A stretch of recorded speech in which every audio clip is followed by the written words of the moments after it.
네, 오늘 우리 함께 은혜 받을 하나님 말씀의 주제를 우리 함께 큰 소리로 읽어보겠습니다. 시작!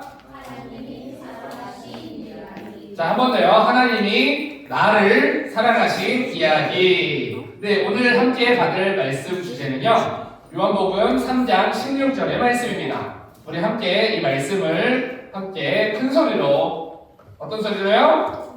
큰 소리로 읽어보도록 하겠습니다. 시작! 하나님이 세상을 이처럼 사랑하사 독생자를 주셨으니 이는 그를 믿는 자마다 멸망하지 않고 영생을 얻게 하려 하심이라. 아멘. 여러분, 오늘은요, 하나님이 나를 사랑하셨던 이야기를 함께 나누는 시간을 가지려고 합니다. 먼저 우리 교회를 열심히 다니고 있는 친구들도 마찬가지고 우리 새로운 친구들도 마찬가지고 우리 교회에 대해서 전사님이요, 이번 주에 조금 잠깐 알아보는 시간을 좀 가졌어요. 우리 교회가 어떤 교회지? 여러분 혹시 이분 아세요? 이 한경직 목사님, 우리 교회 다니시는 분들 아시죠? 자, 여러분 이 한경직 목사님이라는 분이요, 우리 교회를 세웠어요. 그런데 한경진 목사님이 어떤 마음으로 우리 교회를 세웠나 라고 선생님이 알아봤는데요, 너무 좋은 이야기가 있어가지고 여러분들에게 한번 알려주면 좋겠다라는 생각이 들어서 우리 교회를 다녔던 친구들도 잘 모르는 친구들이 있을까봐 선생님이 여러분들에게 왔습니다. 전도사님은요, 우리 교회를 다니지는 오래되지 않았어요. 전도사님은 우리 교회를 다닌 지가 이제 5개월 됐습니다. 네. 그런데요, 전도사님 15년 전에도 이 한경진 목사님이라는 분을 알았어요. 너무나도 유명하신 분이고 너무나도 한국교회 안에서 너무나도 존경받는 분이시다 보니까 조상 너무나도 잘 알고 있는 이름이었어요. 이분이요, 템플턴 산이라고 하는 산을 수여를 하셨는데 이게 무슨 산이냐면 가난한 사람들과 어려운 사람들에게 종교라고 하는 게 얼마나 좋은 영향력을 미치는지 전 세계적인 사람으로 이렇게 그 사람에게 종교적인 정말 좋은 영향력을 미친 사람에게 주는 세계적인 상입니다. 그래서 이 상을 뭐라고 하냐면 종교계의 노벨상이라고 불러요. 그런데 대한민국에서 이 템플턴 상을 수상하신 유일한 사람입니다. 역사상 대한민국의 최초이자 마지막으로 수여한 이분은 정말 가난하고 어려운 사람을 위해서 열심히 봉사하고 헌신하는 분이구나라는 분에게 수여하는 상을 받았어요. 그리고 월드비전이라고 하는 단체를 세웠는데 우리나라에 이게 무슨 단체냐면 세상에 있는 가난하고 어려운 사람들에게 이 하나님의 사랑을 전하고 그 사람들을 도와주는 그런 단체를 세우신 목사님입니다. 근데 그런 마음으로 어디를 세웠냐면요, 그 똑같은 마음으로 어려운 사람들과 가난하고 힘든 사람들을 도와주기 위해 세워진 또 하나의 교회가 있었는데요, 그게 바로 부산 영락교회입니다. 네. 우리 교회는요, 그런 교회예요. 그런데 그 하나님의 사랑을 전하기 위해서 세워진 그 교회에서 오늘 여러분들이 이렇게 와서 예배하는 시간에 그 하나님의 사랑을 만나기를 소망합니다. 아멘. 여러분 혹시 이런 이야기 들어본 적 있나요? 야, 나는 네가 진짜 너무 좋아. 야, 난 너를 정말로 아껴줘. 나는 너의 존재가 나한테 너무나도 큰 힘이 돼. 라는 이야기 여러분 들어본 적 있나요? 네. 들어본 적 있으면 끄덕끄덕. 네. 끄덕끄덕. 네. 이런 얘기 들으면 여러분 기분이 어때요? 기분이 좋아요. 네. 아무리 내가 어떤 사람이라고 할지라도 누구든 나한테 이런 말을 해주면은 우리는 굉장히 마음에 힘이 됩니다. 그런데요, 여러분들한테 이렇게 말해주는 친구가 있어요. 난 너가 너무 좋아. 난 너를 정말 너무 아껴. 난 너의 존재가 나에게 큰 힘이야. 라고 말하는 친구가요, 어느 날 여러분들에게 힘든 일이 생겼습니다. 내가 도움이 필요할 때, 내가 혼자 있을 때, 근데 나에게 그렇게 말해줬던 친구가 예를 들어서 여러분들을 무시한다면 어떨 것 같아요? 네. 네가 힘든 거는 힘든 거고, 난 널 아껴. 근데 너 힘든 건 내 알 바 아니야. 이런 식으로 얘기하면 여러분 어떨 것 같아요? 조금 뭐야? 말과 행동이 다르지? 라는 생각을 우리는 할 거예요. 그러면은요, 아까 말했던 이 말은, 이 친구의 이 말은 바로 거짓말이었을 가능성이 굉장히 많습니다. 여러분, 우리가 친구라고 하는 거는요, 내가 아플 때 옆에 있어주는 친구, 내가 혼자 있을 때 먼저 다가와주는 친구, 내가 실수했지만 나의 손을 다시 붙잡아주는 친구를요, 바로 진짜 친구라고 합니다. 그래서 그 진짜 친구를 만나면요, 우리 마음 가운데 이런 마음이 들어요. 아, 이 친구가 나를 진짜 아껴주는구나 라는 마음을 우리는 갖게 돼요. 여러분 옆에 있는 친구 얼굴 한번 볼래요? 한번. 네. 어떤 친구인지는 여러분들이 한번 생각해 보시면 될 것 같아요. 와, 나에게 진짜 친구일까? 그리고 여러분들이 옆에 있는 그 친구에게 아까 말했던 그런 진짜 친구가 되주셨으면 좋겠어요. 자, 그런데 여러분, 성경이라고 하는 책이 있는데 이 성경이라고 하는 책은요, 바로 하나님의 사랑 이야기가 담겨있는 책입니다. 이 책에는요, 이렇게 나와 있어요. 하나님이 세상을 이처럼 사랑하사라고 나와 있습니다. 여기서 말하고 있는, 좀 안녕하세요.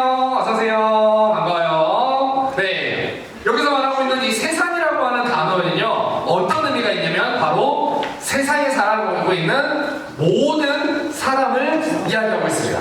여러분, 하나님이 세상을 이처럼 사랑하사라고 하는 세상이 뭐라고요? 어떤 사람들이라고요? 여러분, 하나님이 세상을 이처럼 사랑하사라고 하셨는데, 여기서 말하는 세상은요, 바로 세상에 살고 있는 모든 사람을 이야기합니다.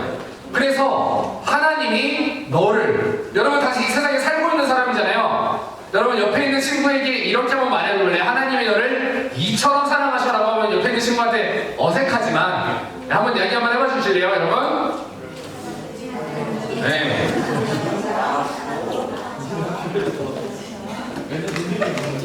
여러분 근데 네, 우리 친구들 중에는요, 교회를 열심히 다니면서 아, 나도 내가 생각해도 하나님이 나를 사랑할 것 같아 라고 하는 친구들도 있지만요, 이런 친구들도 있을 겁니다. 아, 오늘 교회에 처음 온 친구들도 있고요, 나는 솔직히 하나님이 어떤 분인지 잘 모르는데 라는 분들도 있고요, 하나님이 나를 사랑할 만큼 내가 그렇게 착하게 산 것도 아닌데 라고 하는 친구들도 있을 겁니다. 그런데요, 이런 친구들을 향해서도 하나님은 사랑한다고 말씀을 하고 계세요. 그런데 3절에 보니까 이렇게 이야기하고 있습니다. 하나님이 세상을 뭐처럼 사랑하사? 이처럼 사랑하사라고 나와 있습니다. 여러분 이게 무슨 말이냐면요, 엄마가 여러분들한테 이렇게 말했다고 생각해보세요. 엄마는 너를 하늘만큼 땅만큼 사랑해서 너를 위해서라면 엄마 목숨도 아깝지 않아 라고 말을 한다면 얼만큼 사랑한다는 거예요? 이 하늘만큼 땅만큼이 얼만큼이에요? 목숨도 아끼지 않을 만큼 사랑한다는 거예요. 하나님이 세상을 이처럼 사랑하사 라고 했을 때 이처럼이 얼만큼이냐? 그러면 그 하늘만큼 땅만큼 사랑해서 목숨도 아끼지 않을 만큼이라고 그랬는데, 하나님이 그러면은 이처럼 사랑한다고 말하니 이처럼이 얼만큼이냐? 바로 독생자를 주셨으니 라고 말하고 있습니다. 전사님도요, 예전에 한 어떤 어린아이가 있었어요. 한 4살 정도 되는 아기가 있었는데 그 아기가 선생님 이제 삼촌이라고 불렀어요. 선생님 개인적으로 친한 목사님의 딸이었거든요. 근데 그 딸이요, 선생님 참 좋아했어요. 그래서 선생님 이렇게 물어봤습니다. 그 아이의 이름이 지음이라고 하는, 하나님이 지으셨다라고 해서 지음이라는 이름이에요. 네. 그래서 지음아, 지음이는 삼촌이 좋아? 그래서 좋아. 얼만큼 좋아? 이렇게 물어봤어요. 뭐라고 말했어요, 애가? 많이. 네, 많이를요, 이만큼 좋아해요. 여러분, 애기가 여러분들한테 이만큼 좋다고 하면 얼만큼인 거예요? 진짜 근데 애기가 말하는 그 크기만큼이에요? 그 조그마한 크기만큼이에요? 아니에요. 애기가 표현할 수 있는 최선을 다한 표현이에요. 그래서 하나님이 여러분들한테 이렇게 얘기했습니다. 하나님이 너를 이만큼 사랑해서 뭘 해주셨다? 독생자를 주셨다고 말하고 있습니다. 하나님이 나를 사랑하는데 얼만큼 사랑한다고요? 바로 독생자를 줄 만큼 사랑하셨습니다. 그런데 그 다음에 보니까 이렇게 나와 있어요. 독생자를 주셨으니 그 이유는 뭐라고 나와 있냐? 밑에 세 줄 한번 읽어볼게요. 세 줄 시작. 그 독생자를 믿는 사람마다 새로운 삶과 영원한 행복을 얻게 하려 하심입니다. 나와 있습니다. 여러분 이제 선생님을 집중해서 한 가지 이야기를 해서 마실 거예요. 옛날에 한 두 아이가 있었어요. 두 아이가 있었는데 이 두 남자아이는요, 한 명의 나이는 8살. 자 이제 집중해주세요. 장난치지 말고. 한 명의 나이는 5살. 어린 아이가 있었는데 행복한 가정에서 자라고 있었어요. 그런데요, 어느 날 엄마 아빠랑 차를 타고 가다가 엄마 아빠가요 사고로 하루에 돌아가셨습니다. 여러분, 아까 첫째 아이의 나이는 8살, 둘째 아이는 5살이라고 했어요. 이 아이들이 세상을 살아갈 수 있나요? 알아서? 엄마 아빠 없이? 그런데 이 아이들에게는 집중. 이 아이들에게는요 가족들이 없었어요. 삼촌도 없었고 이모도 없었어요. 그래서 이 아이들은 하루아침에 세상에서 혼자 살게 되었습니다. 그런데 어느 날 이 8살짜리 아이가 어디서 옷을 받아왔어요. 그럼 자기도 추운데 동생을 입혀주면서 형아는 괜찮아 하면서 얘를 입혀줬어요. 어느 날 지나가는 사람이 불쌍해가지고 먹을 걸 던져주면 자기도 배고픈데 자기 먹지 않고 자기 동생을 먹였습니다. 이렇게 두 아이가 자라고 있었어요. 그런데 어느 날 이 아이들이 나이가 점점 들고 사춘기가 찾아왔는데 이 형이요 이제 세상을 향해서 원망스럽기 시작한 거예요. 왜 나는 엄마 아빠도 없이 이렇게 자라야 돼? 왜 나는 친구도 없고 가족도 없이 이렇게 혼자 자라야 되지? 라고 하는 힘든 상태에 있었는데 동생도 마찬가지 마음이었는데 어느 날 어떤 어른들의 손에 이끌려서 교회라고 하는 곳에 발을 들이게 됩니다. 그런데 교회를 갔더니요 몇 년 동안 한 번도 들어보지 못했던 이야기, 하나님이 너를 사랑하신다고, 하나님이 너를 너무 사랑해서 하나밖에 없는 독생자 아들을 주셨다고 하는 이야기를 이 아이들이 듣기 시작한 거예요. 근데 형한테는 그 이야기가 너무나도 충격적이었어요. 하나님이 나를 사랑하신다고? 그때 이 형은요 마음이 회복되고 위로가 되었습니다. 그런데 이 동생한테는요 그 말이 믿어지지 않았어요. 하나님이 살아있으면 이럴 수 있어? 하나님이 나를 사랑하신다면서 이럴 수 있어? 라고 하면서 하나님을 향한 원망의 마음이 커져갔어요. 시간이 더 흘러서 둘은 성인이 되었습니다. 이 형은요 착실하게 공부하고 착실하게 일해서 어떤 공장에서 열심히 일을 하고 있었고요. 이 동생은 나쁜 친구들을 만나서 술을 먹고 담배를 피고 어느 날엔 마약에도 손을 대기 시작하고 어느 날엔 패싸움에도 밀려가가지고 그렇게 양아치처럼 동네 깡패처럼 그렇게 살고 있었어요. 그런데 형이 어느 날 교회 앞에서 혼자 기도하고 있다가 동생이요 교회를 찾아옵니다. 그런데 그냥 찾아온 게 아니고 막 정신없이 찾아와요. 형! 찾아왔는데 손에는 칼이 들려있고 칼에는 피가 묻어있고 옷에는 피가 다 튀어있어요. 뭐야 너 왜 그래? 무슨 일이야? 형 어떡하지? 내가 사람을 죽였어. 그런데 얼마 지나지 않아서 경찰들이 오는 소리가 들립니다. 경찰들이 이 사람들을 찾아서 살인범을 찾아서 달려오는 그 상황 속에서 이 형은요 한참 생각에 빠져있다가 갑자기 이 형이 동생이 들고 있던 칼을 뺏었어요. 그거 가져와.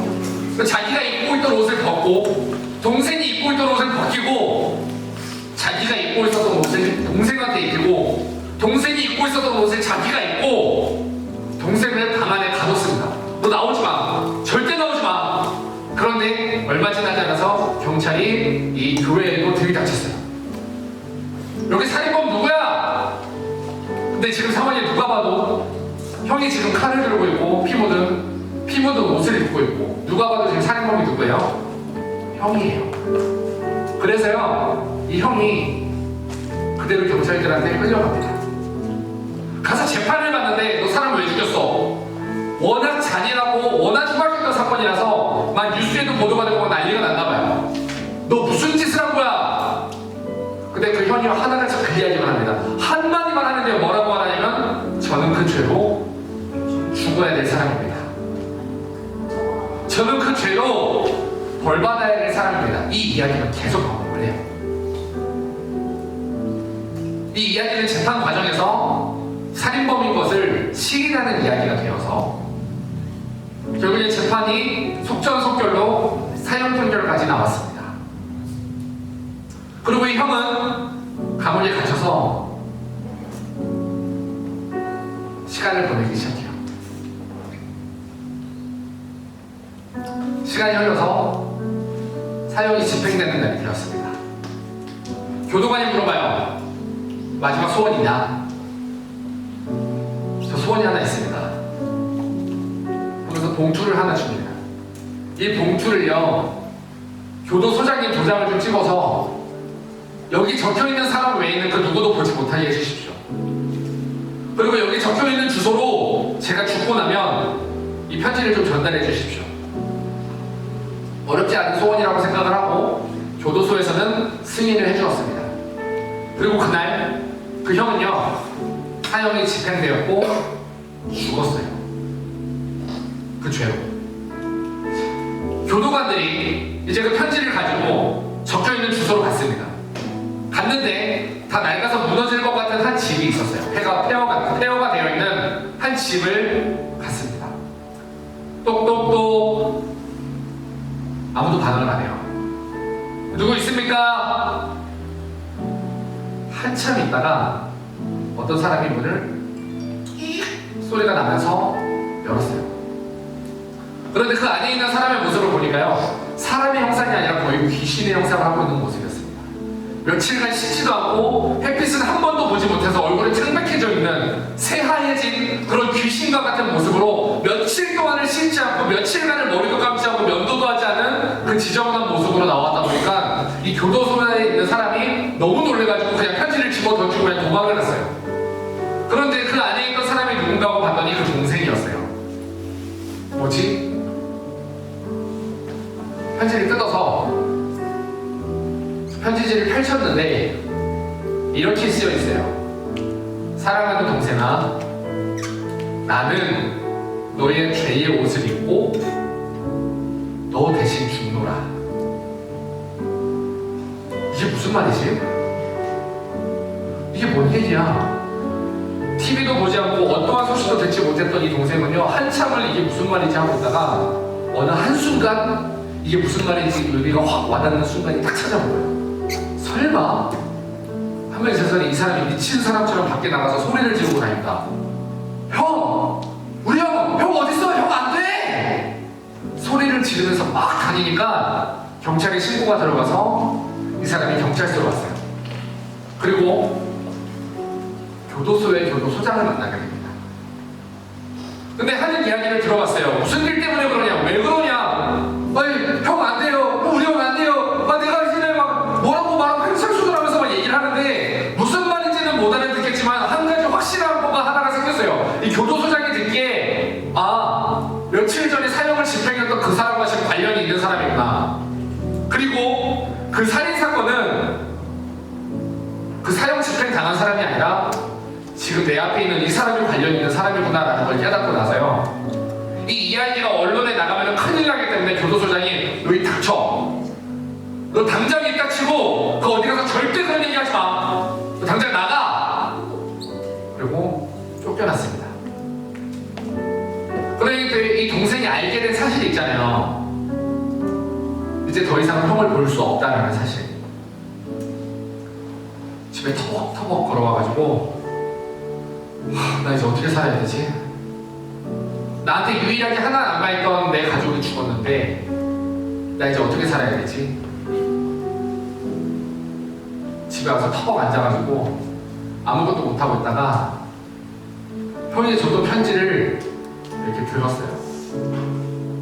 그런데 아까는 정신없어서 참아보지 못했던 밑에 한 문장이 더 있었습니다. 사랑하는 동생아, 나는 너의 죄의 옷을 입고 너 대신 죽노라. 그 밑에 이렇게 쓰여 있습니다. 이제부터 너는 나의 옷을 입고 나처럼 살아다오. 이 동생이요, 그냥 옷장을 열었어요. 자기 옷을 봤는데 삐까뻔쩍한 옷들이 많이 있습니다. 그 옷을 다 버렸어요. 신발장을 열어봤는데 자기 신발이 너무 많은 거예요. 형이 신던 낡은 신발 하나 빼고 버렸습니다. 형이 입었던 바지 하나 빼고 낡아가지고 이제 입기도 어려운 쪽팔린 그런 청바지 하나 빼고 다 버렸습니다. 그리고 형이 입었던 옷을 입고, 형이 입었던 바지를 입고, 형이 신었던 신발을 신고, 형이 일하던 공장으로 갔어요. 안녕하세요, 제가 누구누구 동생입니다.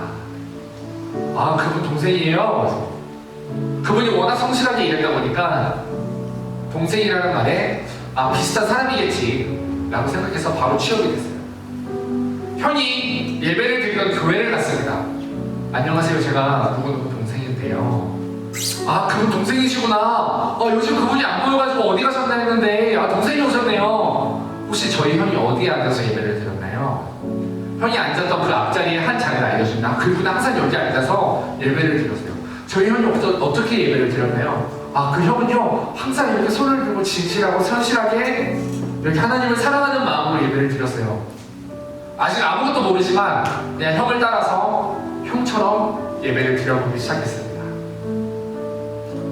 근데 그런 삶이 지속이 되다 보니까 어느 날 마음 가운데 그 형과 같은 마음을 갖게 되는 순간이 찾아왔어요. 형이 가졌던 그 마음을 똑같이 갖고, 형이 했던 행동을 똑같이 하고, 형이 했던 말을 똑같이 하면서 많은 사람들에게 인정을 받기 시작했습니다. 어느 날 예전에 그 같이 사람을 죽였던 그 친구들이 찾아왔어요.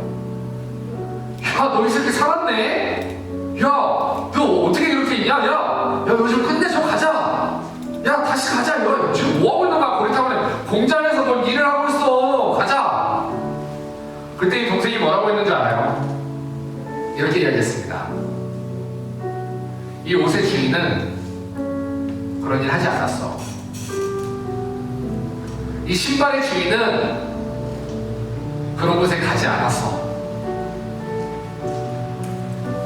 오늘 새로운 친구들도 있고요. 오늘 교회를 다니는 친구들도 있습니다. 오늘 전생에 여러분들에게 들려준 이 이야기가요, 예수님의 이야기예요. 우리가 죄로 인해 죽어서 지옥 갈 수밖에 없는 그런 삶을 살고 있었습니다. 여러분들이 믿거나 말거나 천국 갈 지옥은 있습니다. 여러분, 예수님을 믿으면요 천국 가는 거고요, 안 믿으면요 지옥 가는 겁니다. 영원히 꺼지지 않는 그 불에서 영원한 고통을 내가 다녀야 되는 그 상황 속에 있는 나를 보며 그 하나님이요 나를 그냥 두지 않으시고 자기의 하나밖에 없는 아들을 예수를 보내서 죄의 대가인 죽음을 대신 짊어지게 하셨어요. 십자가에서 채찍에 맞고 욕을 먹고 침뱉음을 받고 결국에 못 박혀 죽으면서 그 십자가 위에서 여러분들의 죄를 해결하셨고요. 그리고 예수님이 여러분들에게 딱 한 가지 요구하십니다. 이제부터 너희가 그동안 항상 입고 있었던 그 죄의 옷, 미워하는 마음, 내가 욕하고, 내가 술 먹고, 내가 담배 피고, 내가 부모님 말씀에 불순종하고, 내 마음대로 살았던 너희의 그 잘못된 모습들 이제 좀 벗고 나처럼 살아다오. 오늘 이게요 예수님이 여러분들에게 주시는 선물이에요. 오늘 새로운 교회로 온 친구들도 있고요, 교회를 오랜만에 온 친구들도 있고요, 열심히 교회를 다니는 친구들도 있습니다. 이 교회라는 곳은요 단순히 예배를 드리고 뭐 할렐루야 찬양을 하고 끝나는 곳이 아닙니다. 우리가 교회에 나와서 하나님의 말씀을 듣고 내가 이런 모습이 잘못된 모습이었구나 깨닫고 내가 예수님을 따라서 예수님처럼 살기 위해서 함께 노력하는 사람들이 모인 곳이 교회예요. 그리고 오늘 전사님은 우리 영광교회는 여러분들을 우리 함께 예수님을 따라가자고 여러분들을 초청합니다.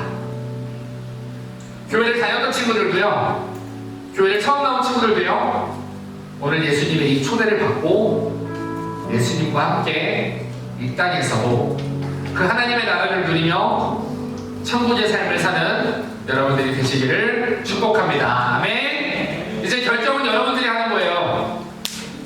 내가 예수님 따라서 내가 행복한 삶을 살지, 그리고 죽어서도 천국에 가서 영원한 행복을 누릴지, 내가 예수님을 모르고 내 마음대로 내 욕심대로 살다가 죽어서 그 이후에도 영원히 꺼지지 않는 불 속에서 내가 고통 가운데 살지는 내가 결정하는 겁니다. 여러분들이 하나님이 기뻐하실 만한, 여러분들의 영혼에게 도움이 되는 그런 선택을 하는 여러분들이 되시기를 축복합니다. 우리 이 시간에 잠깐 같이 눈을 감고 가슴에 이렇게 잠깐 손을 얹어봤으면 좋겠어요. 선생님이 기도할 때 이 기도를 내 고백이라고 믿고 여러분들의 마음 가운데서 진실한 고백을 가지고 함께 따라서 기도해 주셨으면 좋겠습니다. 예수님 감사합니다. 나 같은 죄인을 위해, 죽어서 지옥 가야 될 나를 위해 하나님의 아들이신 예수님이 십자가에서 죽으셔서 나를 살려주시니 감사합니다. 지금까지는 내 마음대로, 내 욕심대로, 내가 하고 싶은 대로 살았습니다. 예수님, 십자가의 보혈로 용서해 주세요. 이제는 오늘 말씀처럼 예수님처럼 살아가는 내가 될 수 있도록 도와주세요. 예수님의 이름으로 기도합니다. 아멘. 선생님, 여러분들을 위해서 기도하겠습니다. 사랑해 주님 감사합니다. 오늘도 하나님의 말씀을 통하여 오늘 이렇게 모인 우리 사랑하는 중고등부 친구들, 우리가 하나님의 말씀 앞에 잘못된 모습을 매번 발견하고 우리가 회개로, 우리가 하나님을 사랑하는 마음으로 예수님을 따라가는 그런 삶을 살아가는 우리 사랑하는 중고등부 친구들 되기를 원합니다. 하나님, 이 친구들을 축복하여 주셔서 마음 가운데 예수님이 궁금하게 하시고 마음 가운데 예수님의 사랑이 궁금하게 하셔서 이들이 예수님의 사랑을 알고 깨달아가며 예수님 믿고 우리 함께 구원받는 우리 친구들 될 수 있도록 축복하여